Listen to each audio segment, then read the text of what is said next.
All right. Welcome back, everybody. Welcome back, Sam. We back. We took a week off. You took a week off. I took a week. You took a week off too. You got darker. I got darker. That's true. And what have you been doing to get your sun exposure up? I've been hitting the courses, a couple Golfing? courses. Been doing some fishing. Golfing and fishing. The huge. Yeah. The Townsend household. The huge. Do you usually fish by yourself when you go? Yes. Oh, okay. Yeah. I don't want to hear people say, "I'm tired," or "When are we going home?" Yeah. No, you stay home. Yeah. Do you like golfing by yourself? I don't ever golf by myself. Oh, I love golfing by myself. Golf is more like I don't really care for the game as much as I love the community aspect of it. Yeah. The same way. Whereas fishing, I love the sport. Really? Yeah, that's just... Depending on my mood, sometimes I just don't even like golfing with my friends because I'm like, I want to hear you talk less and like play more. Which, it's like I'm here to improve my game type of thing. Yeah. But yeah, no, and then I'm a little bit darker. Maybe you guys can tell, fresh off the heels of Hawaii, with Ray and some of our guys. I was telling you off air right now. I woke up just now, like an hour ago, from a 14-hour slumber. That's nice. God, I'm like half asleep, kind of groggy, but I just took a quad shot, so hopefully it kicks in soon. My God. But anyways, it's good to be back, dude. It was weird having a week off, not like texting or talking about like the topic or kind of planning and all that. So I feel recharged, ready to go. Yeah, I mean, it's not really sucking the life out of me. I'm enjoying this. So I'm kicking back. No, I feel that. I feel that. I'm kicking it. So last episode we talked about just kind of church hopping, what it looks like to look for a church. And I hope there was some kind of messaging around it's okay to church hop, or to kind of take away the stigma around church hopping. We want to stay away from being too consumeristic, or at least I do. But at the same time, I don't want to feel guilty about being fair and honest with myself in finding a church and potentially a family and a broader community there.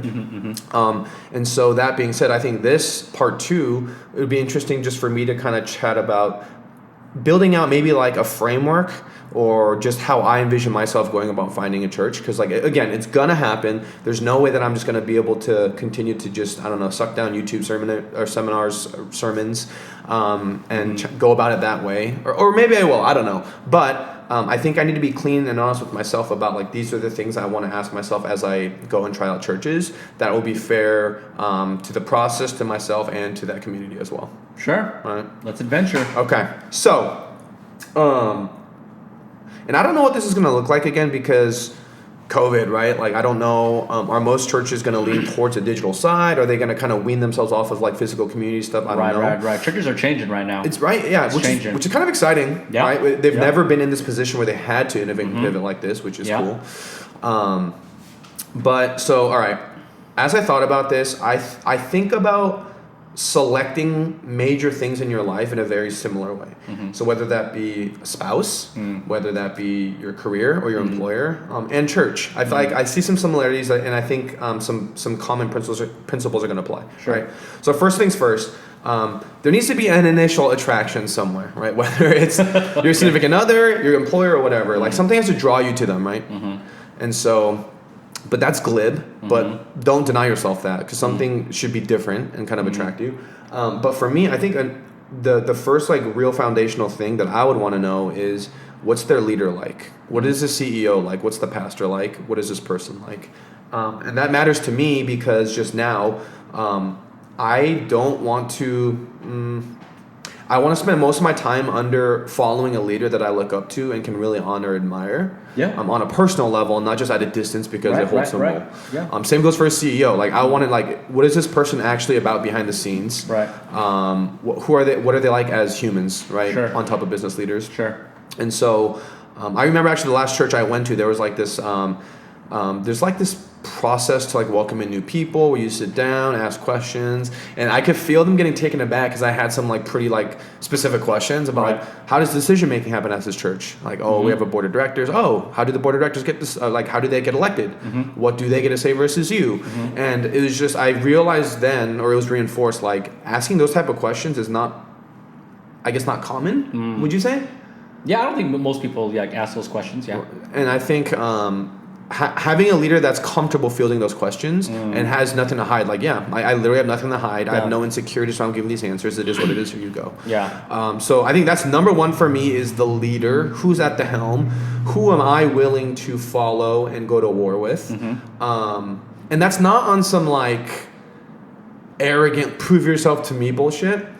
I mean, maybe a little bit, because like churches go like, you need to attend to this church or serve for 3 months before you become position X, Y, or Z. I think that's fair, but it needs to go the other way. If you would like to be a spiritual leader in my life, you do need to do some proving. It's not like a freaking interview, but it's like there's a relationship that has to kind of form, right? Yeah, I don't think proving is the right term. I think because to prove something means that you kind of accentuate somebody that you kind of are not. And you don't want that. You don't want someone to be somebody that they're not. So I don't like the word proving. I think you're just looking to see, do I connect? Is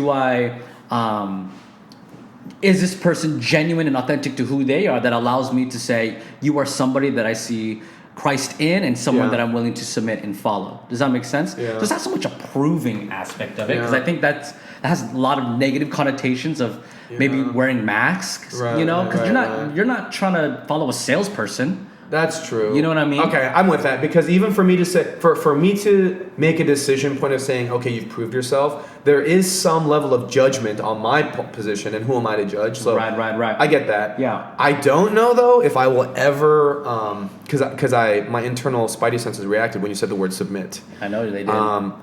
That's why I said it. I don't think I'll ever. I will never put myself in a position where I feel like if I submit to a pastor, it'll be 1,000% something that I decide to do. It will not be a authoritative submission kind of. That's just me too, because I just won't follow a leader that needs that kind of authority. Because I think the best leaders need the least amount of authority. Fucking what is it called? Game of Thrones, right? The god. What was the grandfather's name? Tywin Lannister, right? You remember when did you watch Game of Thrones? I've watched like 2 episodes. Oh my, did you watch Game of Thrones? Okay, fucking best show ever except for the last season. Okay. Fuck you guys, you ruined an incredible show. But Tywin Lannister is like the patriarch of the family, and his grandson is the king. He's like a little boy. And they're having a conversation, and the young boy goes, "I'm king," and he's like trying to like puff up his chest. And the grandfather's like, "Yo, if you ever need to tell people you're the king, you're not the fucking king," right? And it's like that kind of like that's like real leadership to me. It's like, yeah, that's true. Like what's said doesn't need to be spoken. And also, I think the best leaders inspire action. They don't For sure. They don't like force action. Yeah, right? Or shame action or that kind of stuff. So, anyways, that's my first thing. Is I think the pastor is somebody that I'm gonna have to really. Honestly, be impressed by, not from a perspective of they need to prove something, but just like, yo, are they living a life that I want to live? Are they a person that I can admire and look up to? And do they have a relationship with God and the people that I want to have one day? I feel like that's pretty fair, right? Fair. Okay. Yeah. I think on the other side of it is, not everyone, if you're going to use your business analogy, not everyone knows their CEO, right? True. So if you go to a larger church, right? That's a good point. You may not be able to get the one-on-one, like, maybe you might be able to connect with a Judah Smith, maybe, like some of these other big names. But if you go to a large church, you may not be able to get that opportunity.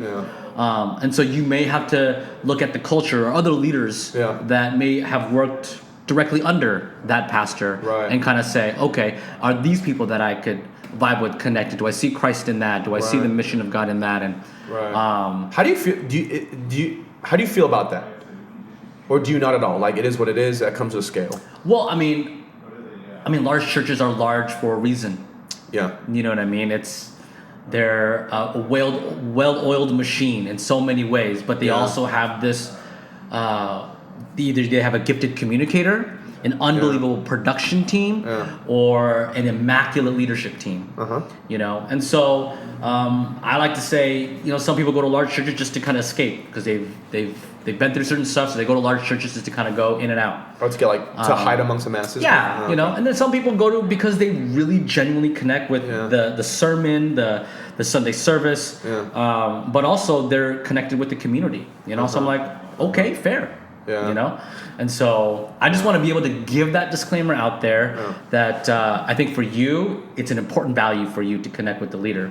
But if you go to a large church and they do everything else that you're just like really like infatuated or maybe even like in love with, then I think you're gonna have to, be able to find other avenues to how do I commit. I go back and forth because, like, I understand like operational scale. Like you work for Microsoft, you can't just get a one-on-one Satya. You just can't, right? Like you won't. You won't. Yeah. But like I don't know. On the other hand, I'm like, okay, but a church isn't a business. I get that they're super busy. They have a lot to do. But with some persistence and consistency, I feel like that should. I don't know. It just feels. Maybe this is definitely going to sound unfair, but I feel like if Jesus was running a church, he wouldn't be like, oh, talk to this guy over here. I just don't think he would do that. I think it might take some time to eventually finally nail down a one-on-one time, but I think that'd be possible. So I guess I go back and forth there. Yeah, and I think a better conversation is whether it's right or wrong, but more about this is what I would like.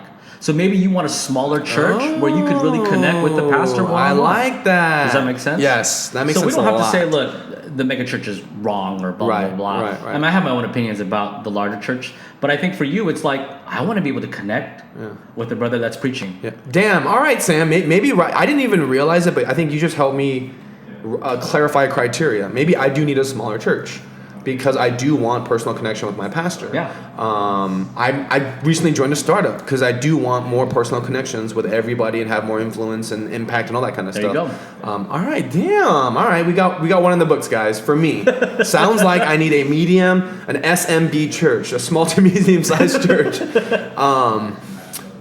Damn, you actually kind of mind fucked me right there.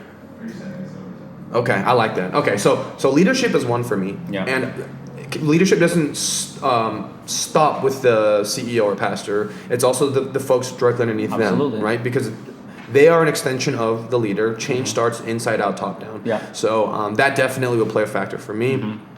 The next thing I think is vision or mission, and I can already feel some people saying that's where you should start with. Probably right, but like I need that personal connection to draw me in. So the second thing is like, okay, what is the mission or vision of this church? And it can't be just Christianese, soft serve gummy bear. Oh, we're here to further God's kingdom. It's like I get everybody's here to do that, but what makes you guys different, right? And that applies to, with an employer for me too, where it's like, okay, a job is a job, but at least if I'm going to spend X% of my life doing this, I want to be building towards a mission that I fuck with and that aligns with me. Yeah. And so that's actually a question I don't think in the past I ever really asked churches. It's just kind of assumed in some ways, right? Like the mission of the church is to do God's will and be a body of love and community and healing and all that. But to that end, is that unfair or fair? What do you think about me asking a church that? Like the churches you've been a part of, is there a clear mission statement or not really? Yeah, I mean, I think there's I think every church to an extent has it. It's just whether they are fulfilling it is the other thing, right? But I mean like mission statement, like whenever we're in doubt, there's turbulence, we're going to go back to this thing to drive us back to our mission. Yeah, I think healthy churches do that. They have that? Okay. They have to, right? And I think, so vision is something that you see or feel like you got to go towards, right? As a church, mission is how we get there, right? Okay, I like that. That's essentially what a vision and why you have a vision statement. It's you see something that's not present, so we want to be that. We want to go towards that goal, and a mission statement is how we get there, what we do, right? And I think a huge aspect of why that matters is, well, let me ask you, why do you feel like mission and vision matters for a church? Oof, I think it matters.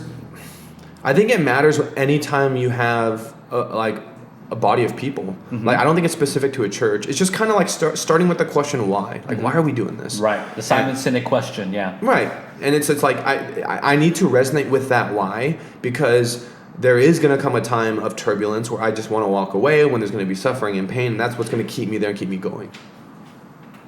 Let's go. Yeah. Did I pass the test? Yeah, that's good. That to me is genuine community. Is being like-minded on a common purpose, to a common vision that allows us to come together. It's not just about I like you and you like me. Right. We'll have differences. You'll have an interest in golf. I'll have an interest in fishing. Sometimes it collaborates. Sometimes it doesn't. Yeah. But what allows us to come together as different, diverse people is the mission and the vision of God within the church community. You know what I mean? That's what we go towards. You know what I mean? And so that's what I believe is genuine community. What allows us to, like you've done mission trips together. Like I have. You bond.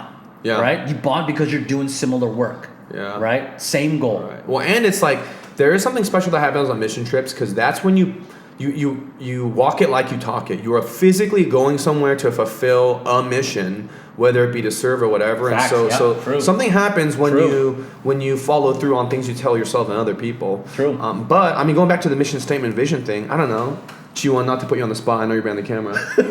But growing up in church, were you aware of like vision statements or mission statements at any of your churches? No, right? And you grew up in the church? Same shit. I went to, 4, 5, 6 churches, and not once did they say this is our mission or vision. Mm-hmm. Maybe a part of it is because we were a part of like the children's or youth ministry that was like, under the main ministry or whatever. Yeah.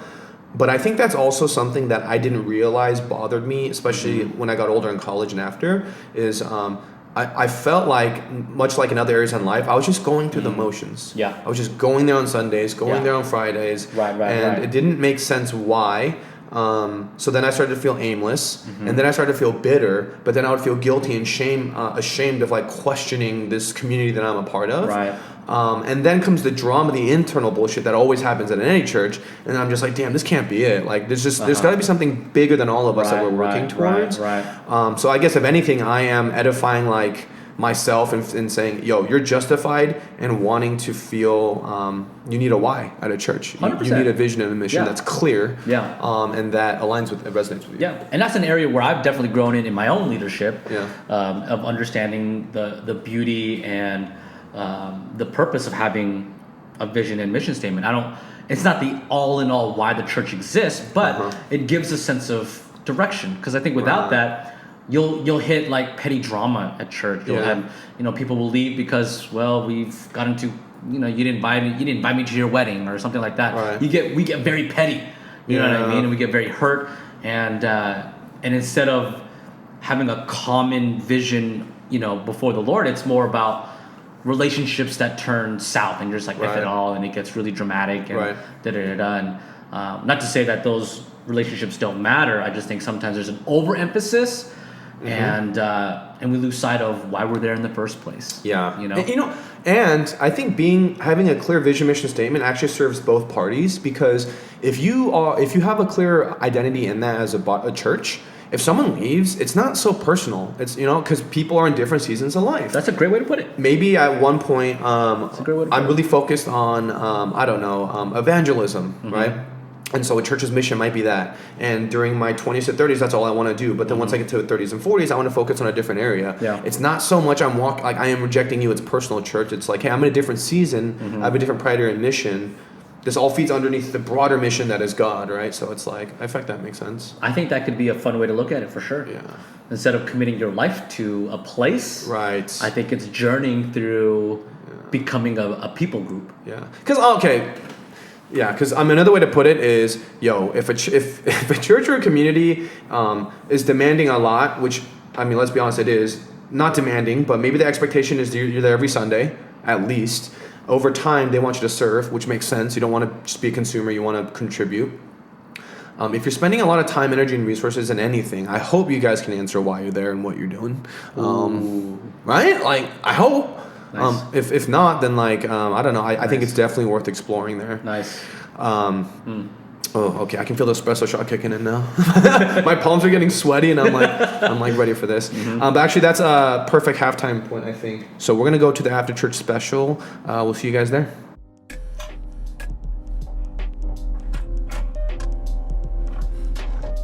All right, the special shots are fully pumping through the veins. I'm up in the energy level. Oh Lord. We're here for the after church special, everybody. So welcome. I like that. Okay, so we're going to keep this fluid.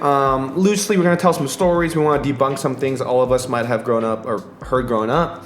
But just random little story time / question for you, Sam, because this was kind of, it was a good reminder to me about how useful innovation can be in technology. Do you fuck with bidets? Bidets? Oh, I have when I went to Southeast Asia. So you've used them before, you're comfortable with them? I've used them twice, yes. What was your first reaction?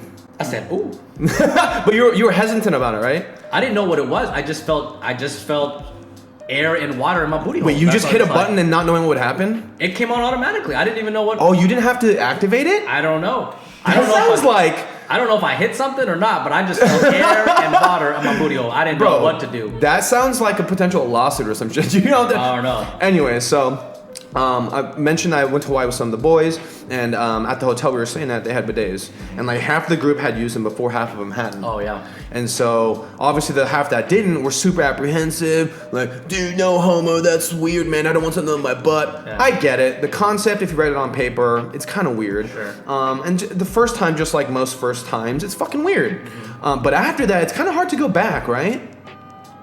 Yeah. I honestly want to buy one for myself, to be honest, because no toilet paper. Yeah, well, you need something to dry it off. You use significantly less with toilet paper. I got one, the Blue Air that dried it up. Oh. It was fancy. Wait, seriously? Yeah. So you can just sit down, not be involved with the process, and just stand up? Mm-hmm. That's crazy. But what if you have a super messy poop? Did you hear that, Ray? He had a bidet that did not require toilet paper at all. Anyways, my point is this. I hadn't used one in a long time, and I did it, and I was like, holy shit. One, how is every bidet so damn accurate? Oh, yeah. Right bullseye every time, no matter what size you are, no matter where you're... How do they do... That's kind of impressive, is it not? I suppose it is. If you think about it, to bullseye every fucking time, okay. incredible. How many times did you use this thing? Every time that I said when. Oh. Number two, I definitely need to fact check this, but I wouldn't be surprised if Koreans like invented bidets.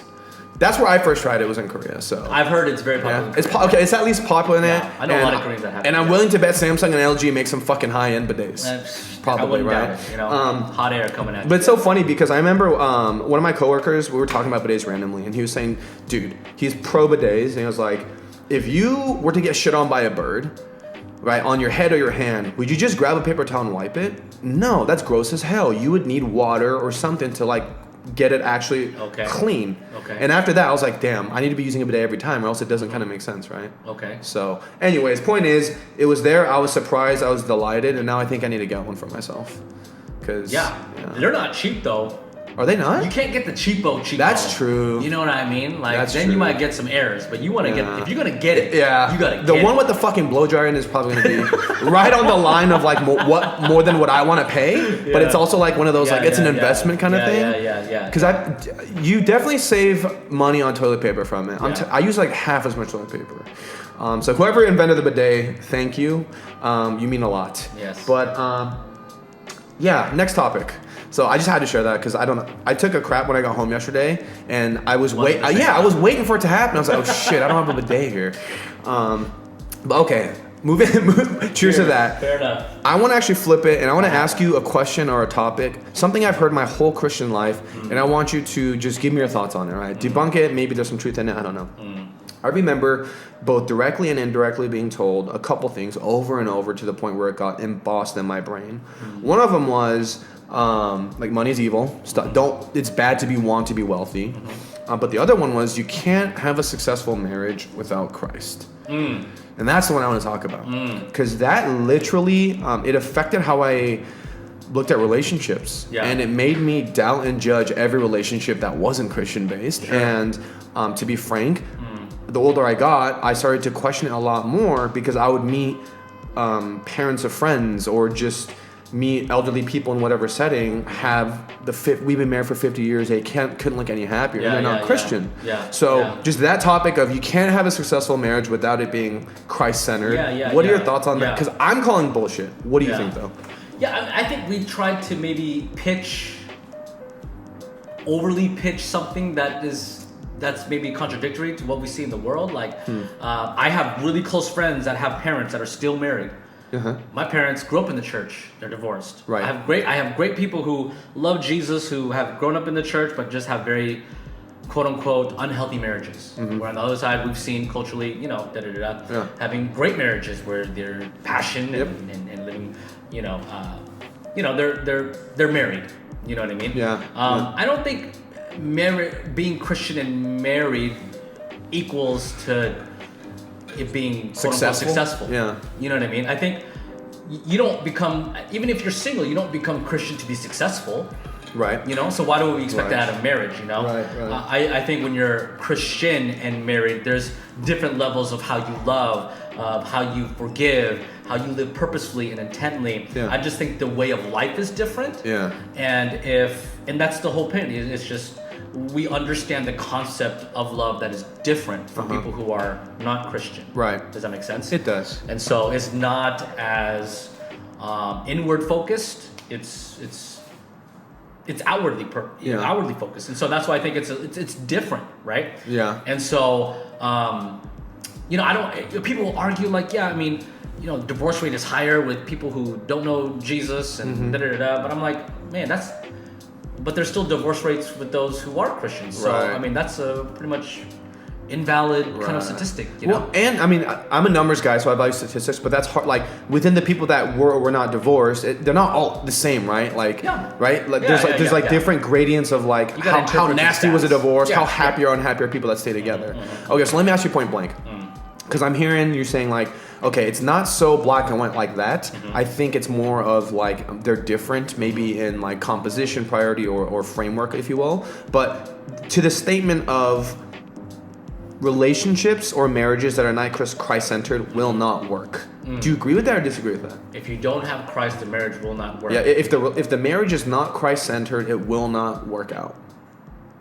I mean, I don't know what that will not work out means. I mean, we've seen people to their deathbed who are both Christian and non-Christian make it, Yeah. And so that's why I'm like, I think we have a different definition of that. I would say being a Christian does have perks. There's beauty to how we see and interpret and experience love, as we understand God is love. Yeah. And so there's a different way of understanding that, right? And so I would say that there may be a more fruitful way of living when you are married and in Christ or a believer. But that's why I'm less like, look, I mean, I can't say what the other person have, people that are not Christian, to say they don't have a successful marriage. I just think my marriage is purposeful, meaningful, greater than ourselves. Like we live for something greater, and we have this common idea that we want to be saved. We want to live a life with Jesus, in community with Jesus, and be able to influence and impact the world in that regard. So that's why I say it's different. Yeah, you know what I mean. Okay, I like that. I like that because some of my best friends have parents that are not Christian, and they're madly in love to this day. And it's like, it never registered to me how people that aren't Christian, whether it be in marriage, in business, or whatever, they seem super happy, great people, fulfilled, but they don't have Christianity tied to them. And I'm just like, so what am I missing here? Because I was taught one thing. Yeah, it's true. But that's good perspective. So guys, your takeaways here: bidets are fucking awesome. I'm actually on Amazon to see how much they are after this. Yeah, get me one for my birthday. That would actually be a pretty good gift. Something you use every day. Something right. Yeah. So bidets are awesome, and if you haven't tried it, I highly suggest it. 10 out of 10. And then 2, debunking this whole you have to have a Christ-centered relationship for it to work out, because working out has its own definitions for different people. Yeah. I think that's a perfect point. It's you don't go you go to Jesus because he's Jesus. You don't go to Jesus to have a more successful marriage. Right. Does that make sense? Right. There's a difference. You know what I mean? Yes. So we don't want to make Jesus a genie in a bottle. Like, I want to have a good, successful marriage. I'm going to go to Jesus. Right. That all becomes a byproduct of Jesus in our lives. Right. Of who God is. A good marriage under Jesus is a symptom, a result of pursuing Jesus versus that being the end goal. Great. Right? Okay. All right. So good luck getting married. Yeah. We'll see. I'm hitting that age though. We'll see. All right, guys. Well, thanks for tuning in. Back to the show.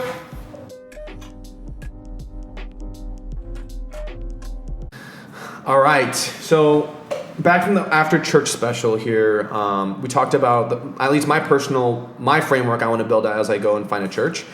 So for me, quick recap, I would love to have a personal connection and trust and respect and honor for the head pastor and the leadership team. I want to clearly understand and resonate with the vision and mission statement. A third thing for me, and I'm interested to hear your thoughts, because as I'm thinking about this in my head, it almost sounds anti-church or anti-Christian in a way. But the people. right? When I think about finding an employer, it's important that I find a CEO, leader, or a mission that I fuck with. But also, do the people around me inspire me? Do they encourage me? Do they challenge me? Because I know a very common church narrative is like, well, it's not about what they can do for you, it's what you can do for them, and who are you to judge? And that's the beauty of church, and you get forced to clash with people that don't think like you, and like there's truth in all that, but there is also I feel like I'm allowed to have a say in like the community that I join, that I get to make decisions for myself about certain communities that are more, biased or prioritized in some ways than others. Yeah. Like, what do you think about that? Yeah. I mean, if we're going to be honest, you go to church not for the building, you go to church for the people. Yeah. Like, and removing all like the Christian jargon aside of like, doctrine, all that stuff that we'll get into. But the essence of, I think, Christian community is friendships, right? Friendships is the reason why you stay at church. The genuine connection with other people, right? And how you grow in your faith. As a testimony, the people I've grown the most, not from a sermon or a worship song, I've grown the most with the people that have been around me. It's the friendships, right? And so I think for me, a pivotal scripture for me is understanding that Jesus calls me friend, because he's been befriended by God, and so which we can be friends with one another. That to me is a pivotal part in my Christian formation, is understanding genuine friendship with God and with one another, right? And you so... You just kind of mind-fucking right there. Okay, I don't really know what that means. You keep saying it though. But... but keep going. Yeah. Keep going. But I think like, we want to be careful because we don't want to be just overly judgmental of like how we criticize or judge people from afar. You know what I mean? Right. Like, we don't want to just come to a church and say, oh, I don't like how they dress or they look like this. And so we don't want to, you know what I mean? And we want to be cautious of that. I'm not talking about ethnic differences, but more like style, like, oh, they're more hipsters, so I want to, you don't want to be superficial in that. But we also want to get to a point of like, say your big value is I want to go to a diverse church. You know what I mean? It's being able to connect with different ethnic groups and saying, wow, this is really challenging for me, but it's a good challenge. So let me get in this. You know what I mean? Without being overly superficial. In how you decide what community group you want to be a part of. If that makes sense. No, it does, because last episode we talked about how, just like dating, it's really easy to find a reason to move on to the next thing, right? So you got to give it a fair chance in whatever it is, and be open to that possibility. But something that you said that really caught my ear was the biggest lessons that you have learned or taken away have not come from sermons, but they're from relationships. And I feel like that's true for all of life, right? It's always it's the people around you, it's relationships that really matter. And I don't know, I guess that makes me feel better about having that weighted so heavily in my criteria. Because again, I feel like I was shamed for saying any type of comment that might suggest that the church I'm going to, like, I don't resonate with, or maybe aren't the right fit at that time. But now I feel like justified in that, like, it's okay, because people change. People go through different seasons. They grow over time, and I think it's pretty toxic and an unrealistic expectation to assume someone's going to stick at a church forever. It's just like at a company. When you leave a company, the best companies are the ones that send you off. It's been awesome. What a run. I can't wait for what's next for you. Our paths are going to cross again. It's unrealistic to think you're going to be here forever. I feel like the church should adopt a similar kind of mindset where it's a happy thing versus a betrayal thing. And I genuinely mean friendships and not just community. You know what I mean? So whatever the work relationship equivalent is to church, not that, but like a true personal like a genuine friendship. A personal connection. A friendship where both parties grow, are challenged by, a friendship that allows you to feel safe. A friendship that allows you to be vulnerable. And challenged. By, where you can see Christ in the other because you guys are, both individuals are striving for something more and on that journey. Those are the things that people remember. Those are the things that people are drawn to, right? Why people who've been traumatized by the church, why people are intrigued like yourself to go back into church, are those genuine friendships. You know what I mean? And, we could talk a lot about like, when we talk about fruits of the Spirit, love, joy, peace, patience, kindness, goodness, gentleness, etc. Those fruits of the Spirit can only be fruits in the context with other people. So in other words, you only practice self-control with other people. You don't understand, all these other aspects of love and joy, peace and patience in the context with other people. So I think community, in the sense of like genuine friendships, are a huge value for the Bible, like in terms of like who God is and how Jesus has lived his life. And I'll say this one last thing, because now I got my pastor's cap on. Get after it. My favorite book in Scripture is Luke. My guy Luke, the author who has wrote more in the New Testament than any other author, even Paul. His entire premise in Luke, if you read Luke, Jesus, when he writes about Jesus is either going to a meal, leaving a meal, or coming from a meal. Meaning, true friendship is done in the dinner table.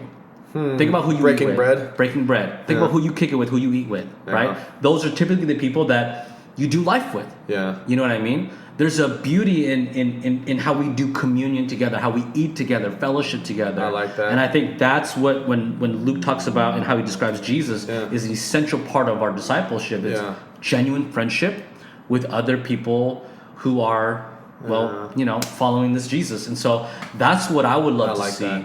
I like that. I'm smirking because I'm like, damn, when Jesus comes back, like if Jesus were to come back today and he's about to eat with some people, I wonder how he would feel about, the phone eating first and everyone taking pictures of the meal and shit. Like the brother be hungry. He's hungry. That'd be funny. Wait, okay. Couple things I want to go off of that, because that makes a lot of sense. I've been a part of churches where I genuinely did not feel like this is not a personal, like, I reject them kind of thing, but just, I've been a part of churches where I'm like, damn, I don't really connect like that on that level with these people. Sure.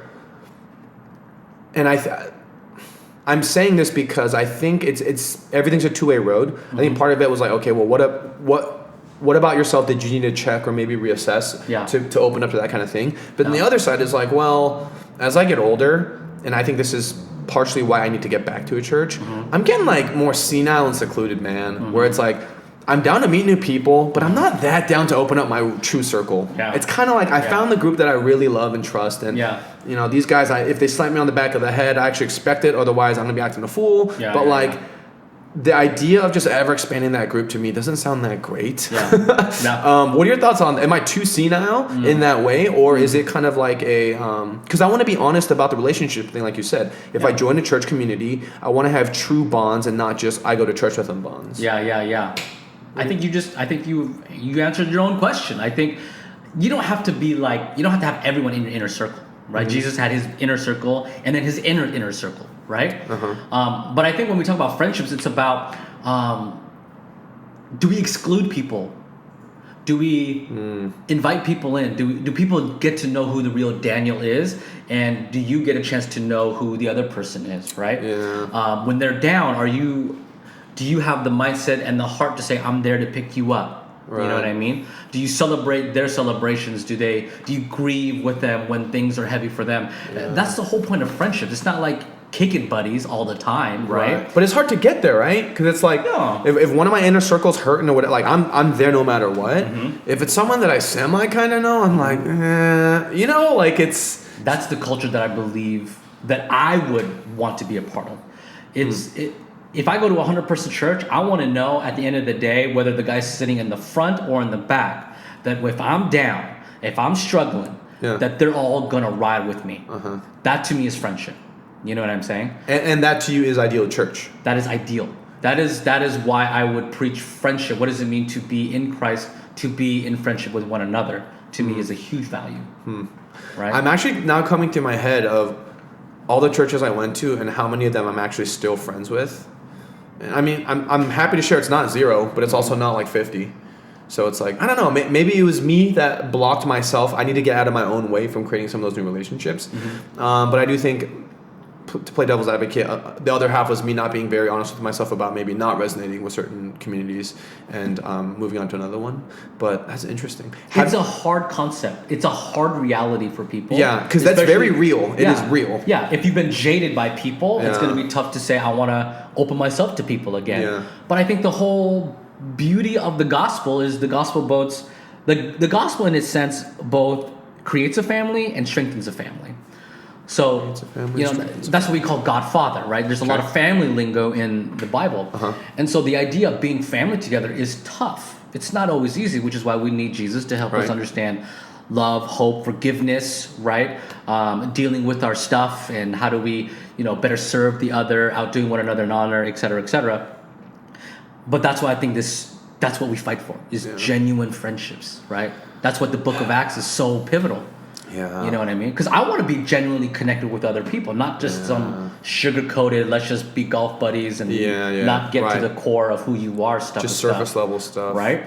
Because, let's be honest, most conversations at a church are how's it going? I'm fine. How are you? I'm fine. That kind of stuff. And then peace. Right, and then you're out. You know what I mean? But also, it just came to my mind right now, church is a hard fucking thing, man, as an organization, because if we're going to say that relationship and true friendships are the X factor, which I believe, I agree with that, how do leaders, people in places of position, how do you enforce or regulate that? Because even saying enforce or regulate sounds weird. This isn't a company with protocol. It's a gathering of people for something. Yeah. So it's the pastors and leaders aren't going to be there for every conversation and event. So it's how do you build that culture of true friendship? I don't know. It sounds really fucking hard. Yeah, I think it takes people who are bought into the idea and the truth of what the gospel is and what Jesus was trying to do in regards to building kingdom. Yeah. You know what I mean? That's why it has to be bigger than just let's just be friends together. Friendship biblically is much more than let's just eat together. It's we eat together with Jesus at the head of the table, right? It's something much more intimate. It's much more. There's depth to it, right?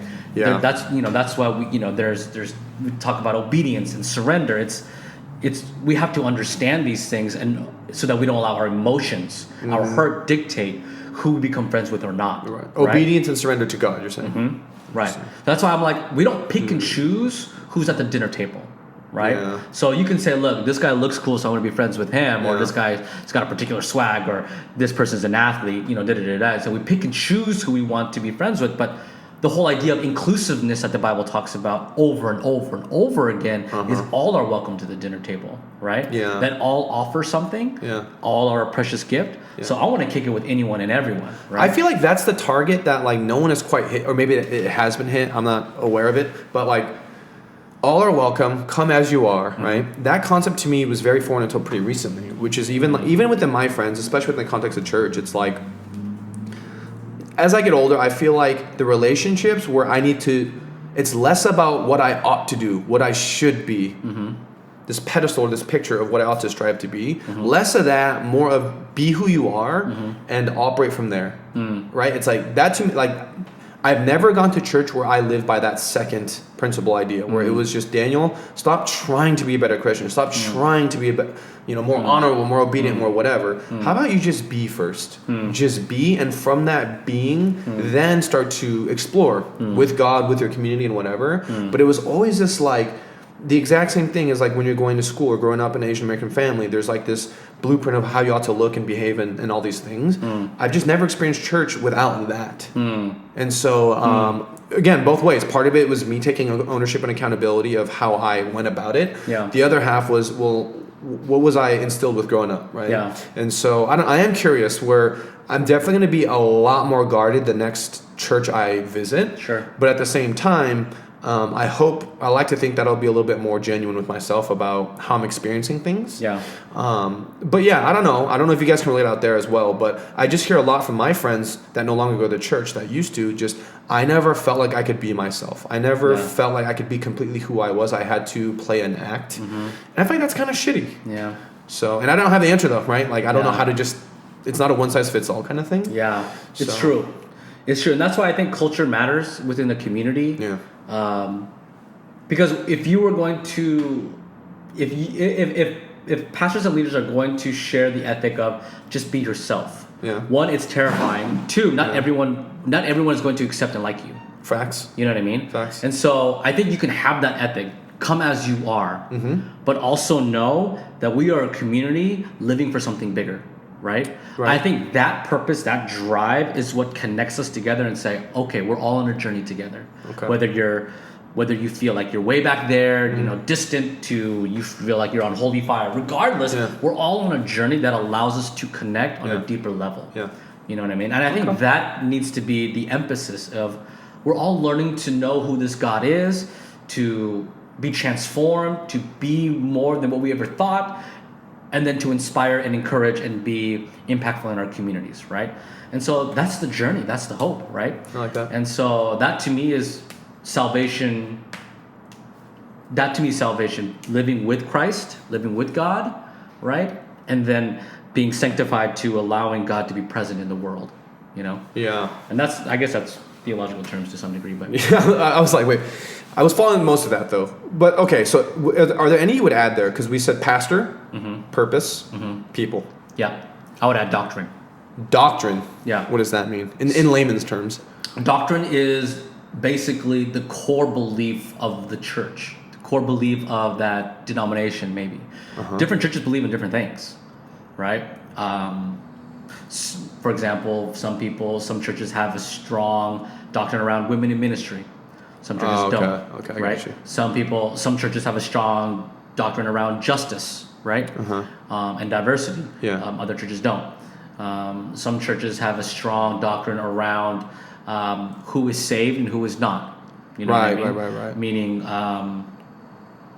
some call them elect, some call them free will. The predestination thing. Yeah. So, but then how does one go about understanding that stuff? Because, like Gina and I were saying earlier, like, for as long as we've gone to church, we've never once been shown a piece of writing that is a mission or vision statement. Sure. So I'm guessing it's even less often that a church has their doctrine written out somewhere. So how does one go about figuring that stuff out? I mean, there's a couple ways. One, if they have it written out, great. Yeah. Two, you go to a service and you find out from the preaching and the teaching and the culture of the church. The other way is you talk to leaders like, hey, what, are we a more conservative church, which is fine? Are we a more charismatic or progressive church? Whatever. It's as long as it's biblical, as long as they have a strong theology, and by theology I mean strong biblical support in how they see God and how they see the world. Yeah. Does that make sense? It does. But my mind, though, as you say the doctrine part, it immediately goes to like different denominations. Yeah, you can. Yeah. Right? Yeah. Which I'm sure there's some overlap. Maybe there's more nuance there. But I react to that because I view that in the same way that I view politics. Right? I think it's so hard to...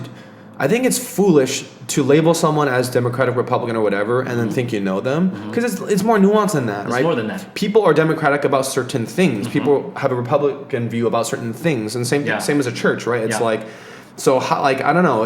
You'll never find that one perfect church that ticks every single box in every single view, right? So it's like, I don't. That's why I'm just like, you could have a checkbox, but like I think ultimately it's the openness of like.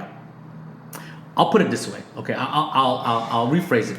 I think the basic principle for Christian spirituality is transformation, right? That's you are being transformed. You're being saved out of, yourself. You're being saved out of sin, and you're being saved into something great. That's just transformation, right? And so, in that point of transformation, you're becoming somebody different. Right? You're discovering yourself in ways that allow you to live a different life. Right? Your best life. Yeah. So the idea of it is you would be able to experience God in a way that helps you understand and experience love, hope, joy, everything else that the Bible talks about. And so the church is a place where you get to learn that, sometimes experience that, right? To be challenged by that in a way that in a community setting allows you to be moved personally and then help move our communities. Does that make sense? And so I think that's the point where I'm like, that's why we go to church. You know what I mean? Yeah. That's why when you have that list, it's for your personal transformation first, right? And then allows you to be contribution to the other, right? And so I think that's where we're moving towards. Yeah. You know what I mean? I do, and I actually feel like that might be a good litmus test for myself and others. Of like, I feel like if I'll know when I find a church and I transition from that personal connection point to okay, now I want to contribute with these people. I want to contribute under this mission, under this banner. Interesting. Okay, so pastor or leadership, what is it? Purpose, vision, people, and then doctrine. Yeah. Okay. Yeah. I like that. Let me know if you guys out there have any other criteria you guys think is a big one, or maybe disagree with some of this stuff. Let us know what you guys are thinking. All I know is as CDC is coming out with new guidance, doors are starting to open more and more. People are going to want to find, I think, communities to join, and they should feel encouraged to speak about their experiences, what's going through their head. Yeah. I'm going through it, so just know you got one other person that's doing it with you. So let us know what you guys are thinking. Yeah. And we'll be back next week. Yeah. Thanks, all right, later, guys. Peace. All right. Thank you, everybody, for tuning in. I know we say it every episode, but we mean it every episode. Please continue to like, comment, subscribe, and share the word. Share what's going on here, especially if you guys are getting anything out of it. We certainly want to open up our community and this experience to everybody. So we appreciate every single one of you guys tuning in, and we'll see you guys next week. Thanks.